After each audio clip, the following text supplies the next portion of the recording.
আপনার মেন প্রতিদ্বন্দ্বীকে সৌগত বাবু না সুজন বাবু? আমার কোনো প্রতিদ্বন্দ্বী নেই, আমি কোনো এদেরকে প্রতিদ্বন্দ্বী মনেই করি না। কেন? এরা একটা পার্টির সৈনিক, এরা পার্টির, ওদের ক্যাপ্টেন যেভাবে বলবে ওরা সেইভাবে চলবে। আমি আমার পার্টির ক্যাপ্টেন, আমি আমার পার্টির ক্যাপ্টেন, আমি আমার সৈনিক।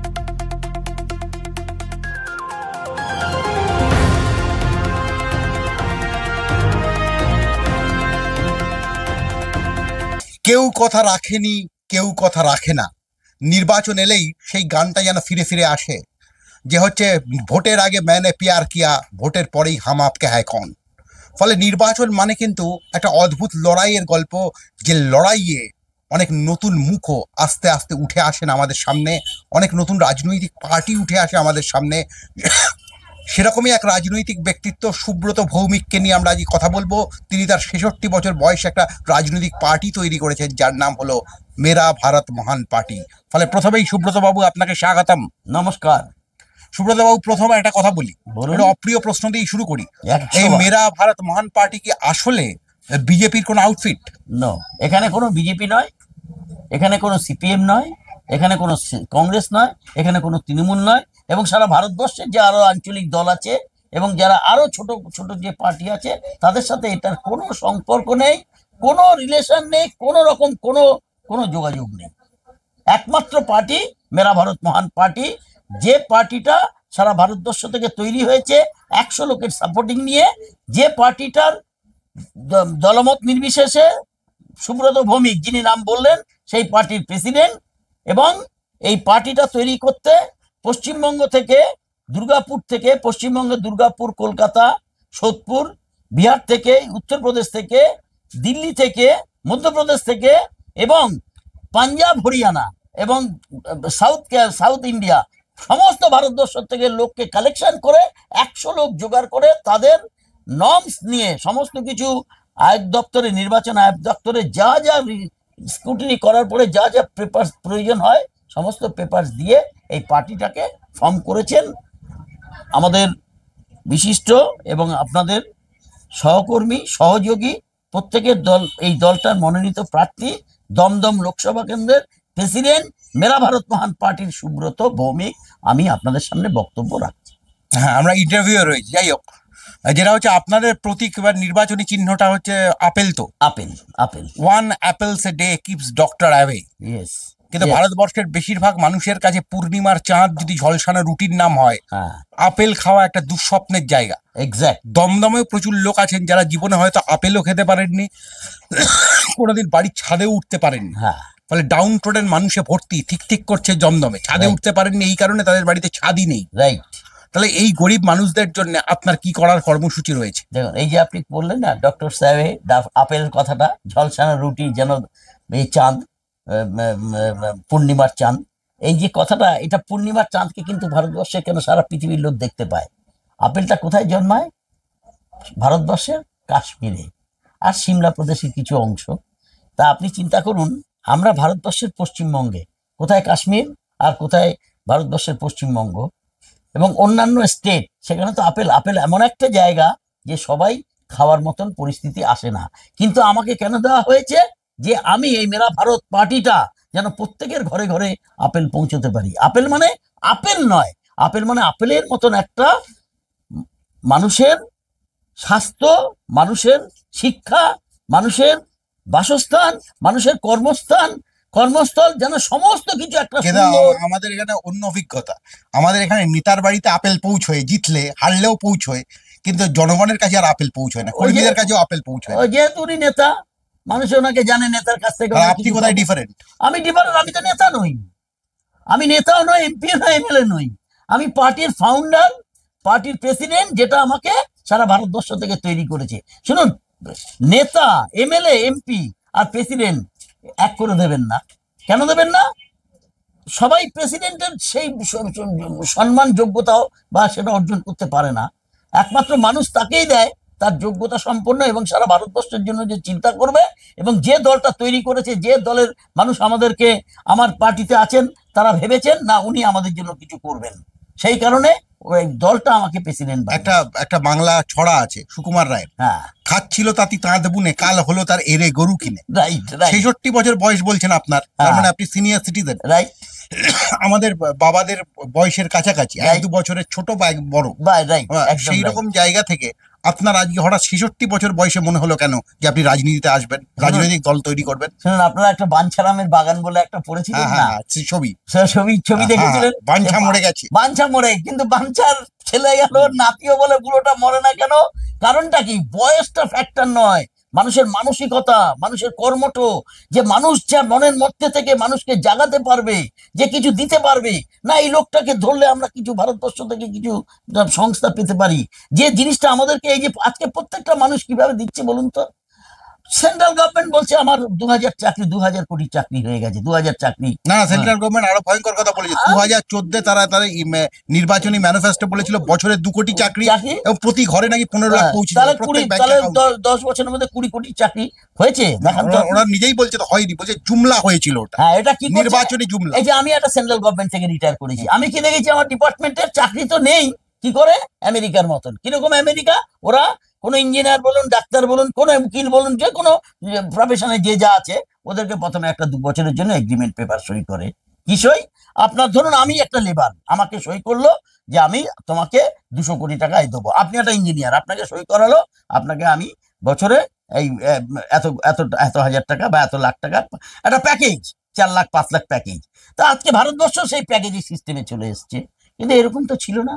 আপনি বলুন তো, যখন ভারতবর্ষ, আমাদের এই পশ্চিমবঙ্গের কথা বলুন না, রূপকার, আমরা চিফ মিনিস্টার তদানীন্তন বিধান রায়ের কথা বললে আমরা, কিন্তু বিধান রায়ের পুলিশও 250 জনকে পিটিয়ে মেরেছিল খাদ্য আন্দোলনের সময়। হ্যাঁ, স্বাভাবিক। এরকম তো বুদ্ধদেব ভট্টাচার্যেরও তো, জ্যোতি বসুরও তো সেই মোহনবাগান খেলা দেখতে গিয়ে 13 জন শহীদ হয়ে গেল।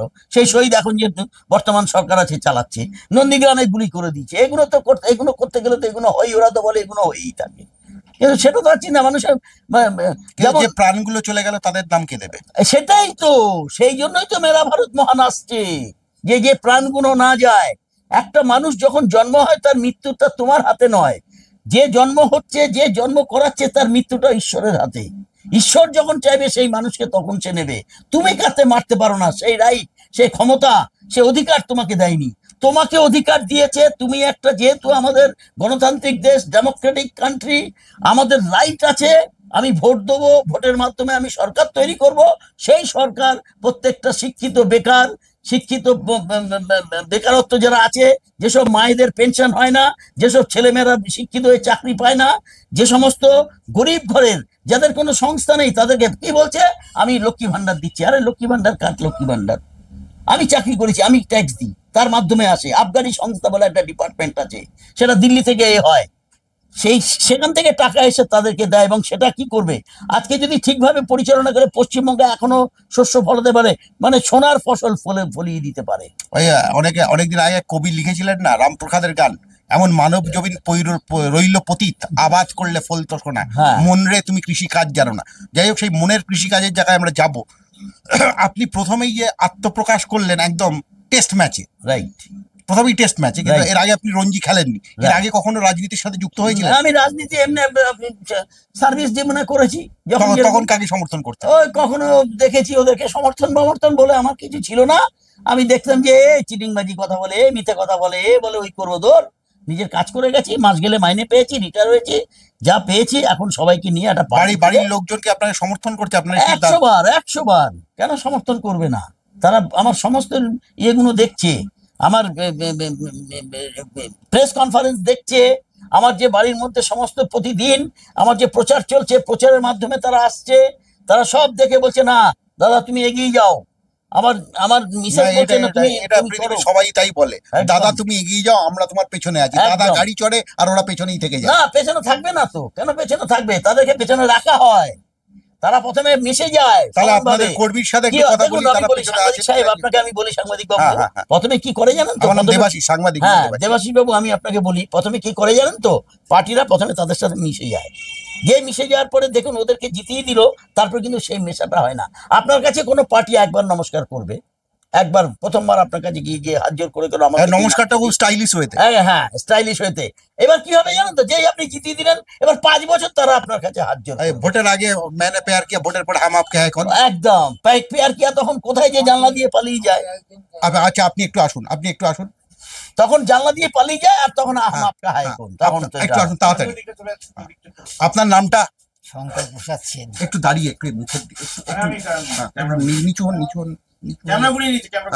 আপনার নামটা কি? শঙ্কর প্রসাদ সেন। তাহলে এবার কি আপনাদের এতদিন আমরা যা দেখেছি, দাদা গাড়ি চড়ে ভোটের আগে, ভোটের পরেও গাড়ি চড়ে, জিতলে বিরাট বড় গাড়ি আসে, কর্মী একই জায়গায় থেকে যায়, এবারও কি আপনার জীবনে সেই ঘটনাই ঘটবে? আপনার কি মনে হয় মেরা ভারত মহান পার্টিকে কেন্দ্র করে? হ্যাঁ, এবার তো তাই মনে করছি। মানে তাই ঘটবে? হ্যাঁ, মানে দাদা গাড়ি চড়বে আর আপনি পেছনেই থাকবেন?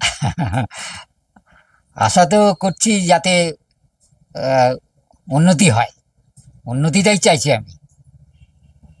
উন্নতিটা কার চাইছেন, জনগণের না আপনার? জনগণের। জনগণের প্রার্থী জিতুক, জনগণ প্রার্থী যা যা ভাবছেন, চিন্তা ভাবনা করছেন, সেটা যেন সত্যি কার্যকরী হয়, জনগণের যাতে উন্নতিতে হয়, এটাই হচ্ছে সবচেয়ে বড় কথা। আপনাদের প্রেসিডেন্টের সবচেয়ে জোরালো আইডিয়াটা আপনার কি মনে হয়? উনি তো বলছেন আমি তো লড়ে যাচ্ছি, এখন সেটা তো ভোটেই ফলাফলটা জানা যাবে যে উনি যেভাবে লড়ছেন সেটা কতটা কার্যকরী হয়। Thank you. এই বন্ধু আমাদের বললেন একভাবে একটা কথা, উনিও বললেন যে দাদাই গাড়ি চড়ে যাবে। এবার যে জায়গাটায় আমরা আসছি সেটা হচ্ছে, আপনার আমি লিফলেট দেখছিলাম, সেখানে শুধু বলা আছে আমাকে ভোট দিন। প্রত্যেকটা দলের তো ন্যারেটিভ আছে, সিপিএম এর একটা ন্যারেটিভ আছে, বিজেপির একটা ন্যারেটিভ আছে, কংগ্রেসের একটা ন্যারেটিভ আছে, এবং প্রত্যেক দল তাদের ন্যারেটিভটাকে তুলে ধরে ভোট চাইছে। কিন্তু আপনার কি তাহলে কোনো ন্যারেটিভ নেই? দেখুন, ন্যারেটিভের প্রশ্ন করতে গেলে একটা বিরাট অনেক কিছু প্রশ্ন উত্তর চলে আসবে, প্রশ্নও আসবে। হ্যাঁ নিশ্চয়ই। কেন একটা ন্যারেটিভ করে বলে কি হবে বলুন তো? আজকে যেদিন 1947 সালে ভারতবর্ষ স্বাধীন হয়েছে, এই 47 সালের পর থেকে আঞ্চলিক দল হিসাবে কত পার্টি দেখেছেন, এবং পশ্চিমবঙ্গে আপনারা কত পার্টি দেখে যাচ্ছেন। তা যারা ছিলেন তারাও ন্যারেটিভ দেখেই গেছে, আবার যারা আছেন তারাও ন্যারেটিভ দেখেই গেছেন, দেখাচ্ছেন, আবার যারা আসবেন তারাও দেখাবেন। তাহলে অ্যাকচুয়ালি কি ন্যারেটিভ কিছু হয়েছে? আপনারা বলুন না দেবাশিস বাবু। আপনারা তো আজকে একার নয়, আজকে আপনি 20-30 বছর ধরে এই সাংবাদিকতা করছেন, বহু লোকের ভূত সংবাদ আপনি পাঠ করছেন, দিচ্ছেন। আমি ন্যারেটিভ কি ওইসব নিয়ে আমি কোনো কথা বলবো না। কেন বলবো না? আমার প্রশ্ন হচ্ছে, আপনারা আমাকে সিলেকশন করে এমপির দরজাটা খোলান, আমি আপনাদেরকে নিয়ে বসে তৈরি করব যে কি ন্যারেটিভ আমরা করতে পারি। আপনার এমপির দরজা মানুষ খুলে দিল, পরে মানুষকে আপনি ভুলে যাবেন, এর গ্যারান্টি কোথায়? এই গ্যারান্টি 100 বার মানুষ দেবে, তখন এখানে তো রাইট টু রিকল নেই। এবার তারপরেই তো তারা 5 বছর পরে যখন আবার আসবে তখন বলবে হ্যাঁ আপনি অনেক আমাদেরকে করেছেন, আসুন নমস্কার। একটা কথা আছে, প্রাণ যায় পরবচন না যায়। ওই যে বললো আমার বন্ধু, প্রাণ যায় পরবচন না যায়, বাস ওই কেন এখন দেখুন মানুষ অনেক কিছু আর জানতে চায় না, ডিজিটালের যুগ, ধরা পড়ে যায়, ধরা পড়ছে না। এই যে নির্বাচনী বন্ডের বিরাট একটা কেলেঙ্কারি হলো, কতটুকু আর ধরা পড়লো? এখন ধরা পড়েনি, আপনি অপেক্ষা করুন না, টিপ অফ দ্য আইসবার্গ নয়। কারণটা কি, এখন নির্মলা সীতারামনের মানে স্বামী বলছেন যে পৃথিবীর সব থেকে বড় দুর্নীতির ঘটনা নির্বাচনী বন্ড, এবং তার জন্য জনগণ বিজেপিকে শাস্তি দেবে। উনি আগে বিজেপির মুখপাত্র ছিলেন। হ্যাঁ, কারণটা কি বলুন তো? নির্বাচন আয়োগ দপ্তর থেকে চিফ ইলেকশন কমিশনার যখন নির্বাচন ডিক্লেয়ার করে, তারপরে কিন্তু আর কোনো হয় না, একমাত্র তখন জাস্টিস মানে আমরা কোর্টের রায়টাই দেখব, আর কোনো পার্টির কোনো প্রধানমন্ত্রী, কোনো চিফ মিনিস্টার, কোনো নেতা, কোনো এমপি এমএলএ কেউ কিছু আর তখন বলতে পারে না। তখন তারা আসার জন্য ওই ন্যারেটিভ কথাগুলো বলতে থাকে, আমি এই করে দেবো, আমি জনগণের দরে লক্ষ লক্ষ টাকা পৌঁছে দেবো, আমি এই দেবো সেই দেবো। আসলে কি হবে, জনগণই বুঝবে। এখানে দুজন হেভিওয়েট প্রার্থী রয়েছেন, মহাতারকা যাদের রাজনীতিতে বলা হয়। একটা হচ্ছে সৌগত রায়, দীর্ঘদিনের বর্ষিয়ান রাজনীতিবিদ, দীর্ঘদিন ধরে রাজনীতি করছেন। আরেকজন আছেন সুজন বাবু, তিনিও কিন্তু একজন হেভিওয়েট রাজনীতিক। এই দুজন রাজনীতিকের সাথে আপনি যখন লড়ছেন, এদের সম্পর্কে আপনার মূল্যায়নটা কি?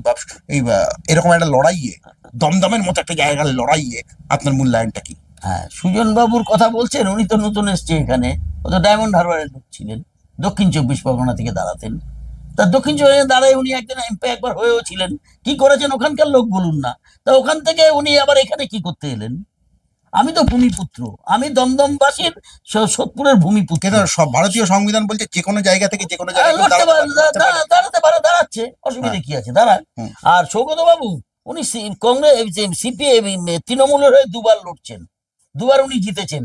এবার এটা আপনারা জানেন তো, যখন ইন্দিরা গান্ধী হয়ে গেছিল, ওনাকে অ্যাসাল্টিং করে দিল, মানে শুট করলো, উনি যখন মারা, আমাদের এশিয়ার মুক্তি সূর্য বলতেন ওনাকে, উনি যখন হলো, তখন কিন্তু ভোট যখন হলো, তখন 378টা সিটে একাই উনি জিতে, মানে ওনার নাম করে লোকে জিতে গেছে। তার 5 বছর পরে আপনার মেন প্রতিদ্বন্দ্বীকে সৌগত বাবু না সুজন বাবু? আমার কোনো প্রতিদ্বন্দ্বী নেই, আমি কোনো এদেরকে প্রতিদ্বন্দ্বী মনেই করি না। কেন? এরা একটা পার্টির সৈনিক, এরা পার্টির, ওদের ক্যাপ্টেন যেভাবে বলবে ওরা সেইভাবে চলবে। আমি আমার পার্টির ক্যাপ্টেন, আমি আমার পার্টির ক্যাপ্টেন, আমি আমার সৈনিকদের নিয়ে যখন আমি জিতবো, আমার দমদমবাসীর সৈনিক এবং দমদমবাসীর বাসিন্দাদের নিয়ে বলবো, এইবার আপনাদের কাছে আমি আপনারাই থাকবেন, আমি তাদেরকে ডাকবো, তাদের থেকে আপনারা বলবেন, বলুন আপনারা যে পাঠিয়েছেন, উনি যে সিলেকশন করে আজকে এমপি হয়েছেন, আপনারা ওনার থেকে কি চাইছেন। 5টা কাজ বলুন যেটা দমদম, আস্তে আস্তে আমাদের ইন্টারভিউটা শেষ করতে হবে, 5টা কাজ বলুন যেটা দমদমের জন্য আপনি করতে চান। 1 নম্বর কাজ হচ্ছে ছেলেমেয়েরা যাদের বাবা মা আছেন, বৃদ্ধ বাবা মা, তাদের পেনশন। 2 নম্বর ছেলে মেয়েদের চাকরি। 3 নম্বর সোলার অ্যাক্টিভিটি। 4 নম্বর মডারেশন। 5 নম্বর শিক্ষা, স্বাস্থ্য, বাসস্থান, কর্মস্থল, সমস্ত কিছু নিয়ে আমার এই 5টা পয়েন্ট। এখানে আমাদের সঙ্গে নরেশ জৈন রয়েছেন, সাংবাদিক, বিশিষ্ট সাংবাদিক, দীর্ঘদিন ধরে তিনি মা বাবার পেনশন, বৃদ্ধদের পেনশনের জন্য লড়ে গেছেন। ফলে আজকে একটা ইউনিক আলোচনায় আমরা আছি, যেখানে একজন সাংবাদিকের সাথে একজন রাজনৈতিক নেতার এক ধরনের বার্তালাপে আমরা যাব। নরেশ দা একটু আসবেন কাইন্ডলি। নরেশ জৈন আমাদের সাথে আছেন, আমরা একটু বার্তালাপে যাই আপনার কাইন্ড পারমিশন। নরেশ দা, এই মেরা ভারত মহান পার্টি সুব্রত বাবু বলছেন যে তিনি ক্ষমতায় এলে মা বাবাদের পেনশন দেওয়াটাকে তার অগ্রাধিকারে রাখবেন, অর্থাৎ আপনি যে সোশ্যাল পেনশন স্কিমের কথা বলেছেন, বিষয়টাকে আপনার কিরকম মনে হচ্ছে? না, এটাই তো হওয়া উচিত, আমাদের দেশের মানুষদেরকে নিয়েই তো এগোনো উচিত। সেন্ট্রাল ফান্ড, স্টেট ফান্ড যা আসে আসুক, সাধারণ মানুষদেরকে এক করে, স্টেট ফান্ড বলে তো কিছু হয় না, জনগণের পয়সা তো। না সে যাই হোক, যেভাবেই যে নামেই আসুক, মানুষদেরকে এক করে এই কাজটা করা দরকার আছে। আমাদের শেষ কাজ, মানে জনগণের তো দেশ, people, democracy is by the people, সেই পিপলদেরই 100টা গ্রুপ করে যদি কাজটাকে ঠিক করে করা যায়, উনি জিতুক বা না জিতুক, এটা যদি করিয়ে দেখিয়ে দেওয়া যায়, তাহলে নেক্সট ইলেকশনে মানুষই তার উত্তর দেবে।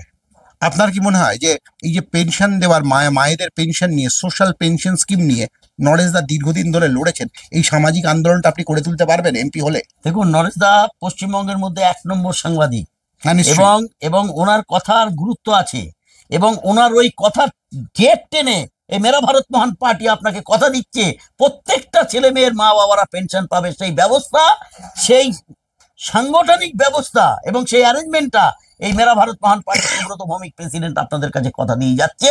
আপনাদের এবং নরেশ বাবুর থ্রুতে, নরেশ বাবুর গাইডে আমরা এই কাজটা করব। তারপর নিউজ পেপার ব্যাংকও করে উঠবে। একদম, এটা কিন্তু ক্যামেরায় রয়েছে। একদম একদম। এবং আরেকটা কথা বলি, এই যে আমাদের ডেমোক্রেটিক কি, for the people, by the people, of the people, একদম আব্রাহাম লিঙ্কনের কথা। একদম এই কথাটা কিন্তু আমার নয়, আব্রাহাম লিঙ্কন কত বছর আগে বলেছেন। এই কথাটাই কিন্তু আমাদের আজকে তদানীন্তন যারা ভারতবর্ষের মুখ্যমন্ত্রী ছিলেন, তিনি ভোটেও হেরেছিলেন, গুলি খেয়ে মারাও গেছে। এগুলো সবাই জানে, পড়েছি আমরা বইতে, এগুলো তো সব বই থেকেই আমাদের আয়ত্ত করা। এবং এই দেখুন, আজকে পশ্চিমবঙ্গের যারা ছিলেন তারাও বলে গেছেন এই ডেমোক্রেসির ব্যাপারটা, যারা আছেন, যিনি আছেন তিনিও বলছেন। আমি আজকে আসবো আপনাদের কাছে এই মেরা ভারত মহান পার্টির প্রেসিডেন্ট সুব্রত ভৌমিক এই কথাই বলে, এবং শুধু তাই নয়, যাতে এটা আমরা ফুলফিল করতে পারি, কার্যত হতে পারে সেই ব্যাপারটা। আপনি তো বাঙালি সুব্রত বাবু, একদম পিওরলি বাঙালি, ব্রাহ্মণ আমি জিজ্ঞেস করছি। না, বাঙালি। ইলিশ মাছ খেতে ভালোবাসেন? খুব ভালোবাসি। জিতলে বন্ধুদের ইলিশ মাছ খাওয়াবেন? একদম, কেন খাওয়াবো না। সেখানে আশা করি আমি আর নরেশ দাও ডাকবো। একদম 100%। যাই হোক, যেখানে আসছি, একটা কথা, মানুষ যদিও ভারতকে কোনোভাবে অপমান করা নয়, আমার হৃদয়ে ভারত, তাও মানুষ বলতো 100 में 80 লোক বেঈমান, ফির ভি মেরা ভারত মহান। এই যে একটা পারসেপশন তৈরি হয়ে গেছে মেরা ভারত নিয়ে, সেটা জেনেই কি আপনি এরকম নাম রেখেছেন? না, কথাটা কি জানেন তো, মানুষ ধাক্কা খেয়ে তখন অনেক কিছু মানুষের সহ্য হয় না। দেখবেন একটা অভিজ্ঞ লোক, 80 বছর বয়স, উনি কিন্তু আর কিছুদিন আগে একটা বাচ্চা ছেলে বলেছে, আপনারা দেখবেন, আপনারা সবাই জানে পশ্চিমবঙ্গের ক্ষুদ্র একদম একটা মানে টিনের ঘরের চালে একটা মাস্টারমশাই পড়াচ্ছে প্রাইমারি স্কুলের, একটা বাচ্চা প্রত্যেকে যে তুমি কি হবে, এই হবো, তুমি কি হবে, একটা বাচ্চা ছেলে কি বলে জানো তো, আমি বোকা হতে চাই। বলে এই কথা তুমি কেন বললে? তখন বলছে না, আমার বাবা বলেছে বোকা হলে তাহলে কারোর কাছে আমার কোনো শত্রু থাকে। তাহলে চিন্তা করুন, এই যে কথাটা নিয়ে এখন সারা পৃথিবী, তো আজকেও পেপারে দেখবেন, আজকে কোনো এই যে আপনারা সাংবাদিকরা আছেন, সাংবাদিক বাবুরা আছেন, প্রত্যেকে কিন্তু একটা দেখবেন চতুর্থ কলমে, কোনো পেপারের ফার্স্ট কলম, সেকেন্ড কলম, থার্ড কলম, চতুর্থ একদম কলমে আনন্দবাজারে বেরিয়েছে। আনন্দবাজারে এবং আরো আরো পেপারে এই বাচ্চাটাকে নিয়ে কত সমালোচনা চলছে, এটা নিয়ে কত গভীরে আপনারা পৌঁছে গেছেন। প্রত্যেকটা প্রতিদিন একটা করে তাদের বেরোয়, ওদের লেখা বেরোয় যে এই কি আছে এই কথার মধ্যে। না, অন্য একটা কথা বলি, বাঙালি জগন্নাথ জিজ্ঞেস করলাম যে হঠাৎ এত হিন্দি নামটা কেন হলো, মেরা ভারত মহান, এটা বাংলা নামও তো হতে পারত না। এটা তো মেরা ভারত মহান আপনি যেভাবে নেবেন, আপনি ইংরেজিতে নিন মেরা ভারত মহান, আপনি বাংলায় নিন মেরা ভারত মহান, হিন্দিতে নিন মেরা ভারত মহান, এই একটাই কথা। এবার আপনি এটা উর্দুতে করুন, আপনি সাউথ ইন্ডিয়ান ভাষায় করুন, আপনি আঞ্চলিক ভাষায় করুন, আপনি মিথিলা বিহারি ভাষায় করুন, কিন্তু মেরা ভারত মহান লোকে একটাই বলবে, মেরা ভারত মহান। এবার পার্টিটা যেহেতু আয়েক দপ্তরে একটা পার্টি বলে লিখতে হয়, Bharatiya Janata party, Congress party, Trinamool party, CPM party, সেই পার্টিটা আমরা। আপনি একটু আগে হরিনাম খাবলা খাবলা না কি একটা বলছিলেন, ওটা একটু বলুন, কি যেটা বলছিলেন আপনি? ওই না ওই না পায়া পাইছে ধন বাপে পুঁতে কীর্তন, না পায়া পাইছে ধন বাপে পুঁতে কীর্তন, মানে এই রাজনৈতিক নেতারা, রাজনৈতিক যারা হয় কিছু হয়তো কিছু পাইনি। অনেকে দেখবেন সিপিএম এর সময় বলতো শালা লুঙ্গি পরে ঘুরতো, সাইকেল নিয়ে বিড়ি খেত, এখন শালা বলে 3টে গাড়ি। আবার তৃণমূলে বলে এই না, তৃণমূলের সময় কাউন্সিলর হলে স্করপিও বাধা, যেটা সিপিএম এ ছিল না। আমার তো কিছু, আমি চাকরি জীবনে অথচ আমি একটা অফিসার, এক্স অফিসার, কিন্তু আমি একটা সাইকেল নিয়ে থাকি। আমি এই যে আমার ধরুন এই যে আমার তো আবার সিপিএম এর নেতা পি সুন্দরাইয়া সাইকেল নিয়ে সংসদে আসতেন, ওটা হচ্ছে অন্য জিনিস, ওটা অন্য জিনিস।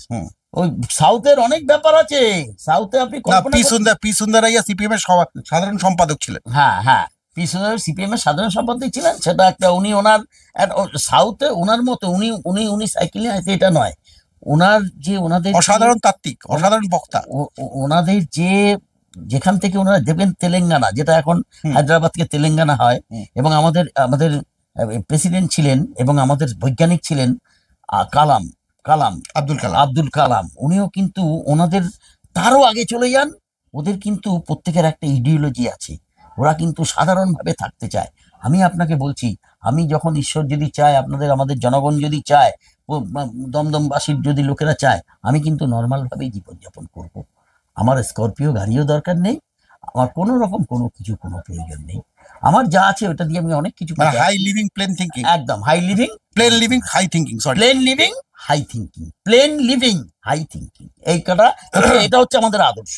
এবার মোদি শাসনে আমরা দেখছি কি, অক্সফার্মের রিপোর্ট থেকে ওয়ার্ল্ড ইনইকুয়ালিটি ল্যাবের রিপোর্ট বলছে ব্রিটিশ শাসনের থেকেও মোদি শাসনে বৈষম্য বেশি, এবং প্রত্যেকটা রাজনৈতিক, স্বৈরতন্ত্র বেশি, বৈষম্যও বেশি, এবং প্রত্যেকটা রাজনৈতিক দলের, আমি নাম দেবো না, প্রত্যেক নাম নিয়েও বলতে পারি, কংগ্রেস, সিপিএম, বিজেপি, সেখানে কর্মীরা নেতাদের প্রায় কৃতদাস হয়ে থাকে, একটা অদ্ভুত রাজতন্ত্র চলে এই পার্টিগুলোর মধ্যে। এটার কি আপনি পরিবর্তন ঘটাবেন? আপনার কর্মীদের সাথে সম্পর্কটা কি? না, আমাদের কর্মীদের সাথে খুব ভালো সম্পর্ক, আমাদের যেমন একটা পারিবারিক সম্পর্ক থাকে সেরকম সম্পর্ক থাকবে। আর শুনুন, মানুষ যখন এত বছর একটা সামান্য জিনিস থেকে যখন এত হচ্ছে দেখছে, সারা পৃথিবী ঘুরছে, তাহলে অটোমেটিকই তার ভেতরে একটা আত্ম অহংকার চলে আসে। এবার আত্ম অহংকার থেকেও কি উনি তো একটা ধাক্কা খেয়েছে কিছুদিন আগে, যে অ্যাসেম্বলি ইলেকশন গুলো হয়ে গেল, তাতে তো উনি কিছু ধাক্কা খেয়েছে। এবার থেকে তার থেকে যদি কিছু শিক্ষা নেবে। আচ্ছা, প্রতিদিন সকালে, হ্যাঁ, আপনার সাথে আপনার কর্মীদের সম্পর্কটা কিরকম? অন্যান্য পার্টির মধ্যে যেরকম হয় সেরকম একটা রাজা বা তারা? না, আমাদের তো গরিব পার্টি, কেউ কিছু দেয়নি। সব রাজনৈতিক দল বলে আমরা গরিব। কেন বলেন তো? তাদের কাছে আপনারা যান, ব্যাংকের হিসাব যান, ইডির কাছে যান, ওরা বলে দেবে কার কত হাজার কোটি টাকা কার কত আছে। আর আমার তো এখনো ব্যাংকের খাতাই হয়নি। ওই আজকেই আমাকে পরশুদিন আমাকে বলেছে, দাদা আপনি সিআইএফ দেন, আপনার সেক্রেটারিটা ট্রেজারারটা পাঠান। ওরা কোনো ফান্ড তো পান না, না কিছু তো। আর কর্পোরেট আমি আমার নিজের পয়সা দিয়ে, নিজের ওই যা পেনশন পাই, আর যা আমার পেনশন ফান্ড আর যা সিনিয়র সিটিজেনের ইন্টারেস্ট আছে, ওইটা দিয়ে আমি ছেলে পেলেদের চালাচ্ছি। আমার এই অটো বলুন, আমার ব্যাটারি খরচা, মাইক খরচা সব আমার নিজের আর্নিং থেকে করি। আমার তো ব্যাংকেই এখনো খাতা হয়নি, যে আমাকে দুটো পয়সা চাইবো কারোর কাছে, কেউ একটা দেয় তো দিয়ে দূরের কথা, আমার ব্যাংকে এখনো খাতা হয়নি। অতএব আমার পার্টি যেভাবে আমি চালাচ্ছি ওরা সেভাবে চলছে, ওরা সেভাবে আমার সাথে অ্যাকসেপ্ট করেছে। যদি কোনোদিনও ভালো হতে পারি আপনাদেরকে নিয়ে জেতার ব্যাপারে কতটা আত্মবিশ্বাস? দেখুন, মানুষ তো প্রত্যেকেই চাইবে আমি জিতবো। খেলতে নামতে গেলে কেউ বলবে আমি হারবো, লেখাপড়া শিখছি। মানুষ রাজনীতি ক্রিকেট খেলা নয়। না না, ক্রিকেট খেলা নয় বা কোনো পড়াশোনা নয়, কিছু নয়, কিন্তু প্রত্যেকে তো চাইবে আমি জিতবো। এটা হাড্ডাহাড্ডি। আপনি বললেন না যেখানে সৌগত বাবুর, অধ্যাপক সৌগত বাবুর মতন লোক, সুজন চক্রবর্তীর মতন লোক, তারপরে শিলভদ্র নতুন এসছে বিজেপির, সেখানে আমি ঢুকে গেছি মেরা ভারত মহান। অতএব তাদের তো একটুখানি, তারা শুনুন, তারা কিন্তু কোনো কেউ প্রেসিডেন্ট, পার্টির প্রেসিডেন্ট নয়, পার্টির ফাউন্ডার নয়, পার্টির কিছু নয়, তারা শুধু পার্টির সৈনিক। পার্টির ফাউন্ডার এবং পার্টির প্রেসিডেন্ট যেভাবে বলবে ওদেরকে সেভাবে চলতে হবে। ওদের একটা গাইডলাইন থাকে, এইভাবে তুমি কথা বলবে, এর বাইরে ওরা বলতে পারে না। ওরা বলবে আমরা প্যারালাল, কিন্তু যে দুদিন ভাবে দেখবে ওদের প্যারালাল কি সে মানুষ 34 বছর দেখেছে। আপনি আজাদ, আপনি স্বাধীন। আমি স্বাধীন। আমি মোদী কি করছে তার ব্যাপারেও বলতে পারবো, চিফ মিনিস্টার মমতা ব্যানার্জি কি করছে তার ব্যাপারে বলতে পারবো। অতএব আমার কোনো ব্যাপার নেই। আমার একটাই ব্যাপার যে তোমরা লজিক্যালি করো, অনেস্টলি করো, এবং মানে যে অনেস্টলিতে মানুষ তোমাকে না, অনেস্ট মানুষ তো আর রাজনীতিতে আসতে পারে না, সে টাকাটাই পায় না, 25,000 টাকা দিতে হয়। হ্যাঁ, দিতে হয়, কেন পায় না, অনেকে পায়, কিন্তু কেউ এইসব রিস্ক নিতে চায় না। অনেস্ট মানুষ, যেমন আমি একজন রিক্সা চালক খুব অনেস্ট, তার রাজনৈতিক বুদ্ধিও আছে, তিনি তো সুযোগই পাবেন না রাজনীতি। কেন পাবেন না? শুনুন, কতগুলো নর্মস আছে তো, একটা পার্টি তৈরি করতে কতগুলো নর্মস, মানে ভারত সরকারের। তাহলে নর্মসটা আগে এলো, অনেস্টি এলো না। কিন্তু নির্বাচনের দপ্তরে যেতে গেলে আগে তাকে তৈরি করতে হবে। অনেস্টিটা কখন আসে? আপনার কর্মক্ষমতা দিয়ে আপনার অনেস্টি আসে। তা আপনি আগে জিনিসটাকে তো ফাউন্ডার হবে, মানে প্রতিষ্ঠিত করবেন, একটা ফর্ম করবেন, গঠন করবেন।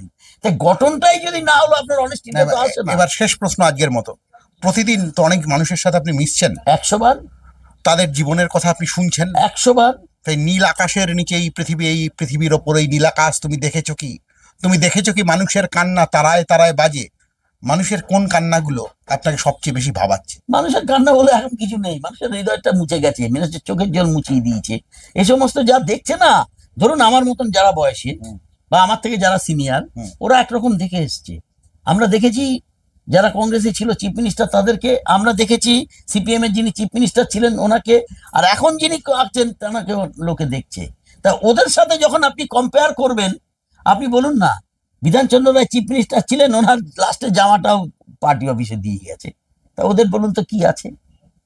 আমাদের অজয় মুখার্জি, হ্যাঁ, তারপরে এই যে উনি তো ছিলেন জমি, আরামবাগের জমিদার প্রফুল্ল সেন।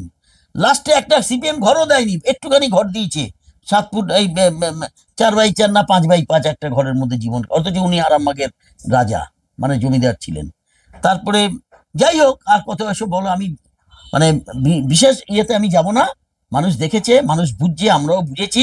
এখন নতুন প্রজন্মরা কি করে জানেন তো, ডিজিটালে সব ধরা পড়ে যায়। এখন আর কেউ পয়সা, নতুন প্রজন্মের মধ্যে সাড়া কেমন পাচ্ছেন? হ্যাঁ, ভালো পাচ্ছি, ভালো সাড়া পাচ্ছি। আমাকে দেখেই নমস্কার দিচ্ছেন, দাদা, কেউ কাকু, কেউ এই, আমরা আছি, এগিয়ে যান, আমরা দেখবো। আমরা দেখ, 1 জুন আসছে দিন, আপেল চিহ্নে ভোট দিন। ফলে এক অদ্ভুত স্বপ্নের কথা আমাদের সামনে মেরা ভারত মহান পার্টির সুব্রত বাবু তুলে ধরলেন। তিনি বললেন, 1 দিন আসছে দিন, আপেল চিহ্নে ভোট দিন। 1 জুন দিন, আপেল চিহ্নে ভোট দিন। 1 জুনটা এখানে বড় কথা নয়, এখানে বড় কথা হচ্ছে মানুষের জন্য সুন্দর স্বপ্নের কথা, সর্বজন হিতায় এবং সর্বজনের জন্য ভালো করার কথা। ফলে সেই শুভকে, সেই সুন্দরকে স্বাগত জানিয়ে আজ এখানেই শেষ করছি। জয় হিন্দ, বন্দে মাতরম। এবার ইনকলাব জিন্দাবাদের সঙ্গে আছে। ইনকলাব জিন্দাবাদ, জয় হিন্দ, বন্দে মাতরম। ধন্যবাদ, ধন্যবাদ।